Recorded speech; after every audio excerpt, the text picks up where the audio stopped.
সকল বন্ধুদের নমস্কার জানিয়ে ভিডিও শুরু করলাম। এই যে গাছটা দেখছেন, এই গাছ আমাদের এলাকায় খুব একটা দেখা যায় না, আর এর ব্যবহারও সবাই জানে না।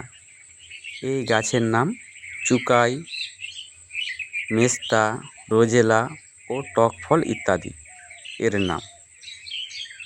চুকাই এক ধরনের উপগুল্ম জাতীয়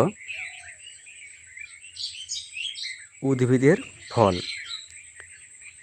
একটি টক জাতীয় সুস্বাদু ফল।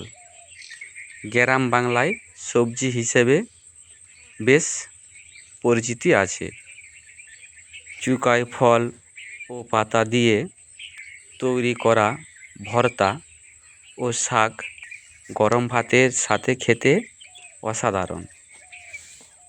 আবার চিংড়ি মাছ, শোল মাছ, পুঁটি মাছ দিয়ে এর ঝোল করে খেলে খুব ভালো লাগে।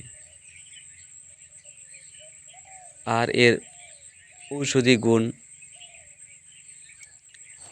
যেমন ঠান্ডা কমায়, ওজন কমাতে সাহায্য করে এবং হজমেরও যেসব সমস্যা সেটাতে সাহায্য করে এই চুকাই ফল বা টক ফল।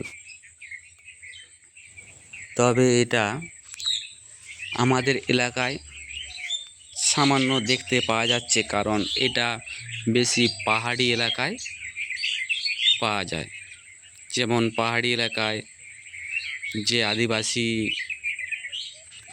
বসবাস করে, তারা খেতে, খামারে এবং বাড়ির উঠানে এসব এই চুকাই ফলের গাছগুলো লাগিয়ে রাখে এবং খেয়ে থাকে। আর আমি যে ছবিটা তুললাম, যে ভিডিও তৈরি করলাম, এই ভিডিওটা আমাদের জঙ্গলের সাইডে যেসব ঘর আছে তাদের এই সব আঙ্গিনাতে লাগানো রয়েছে। আমি নিজেও খেয়ে দেখেছি,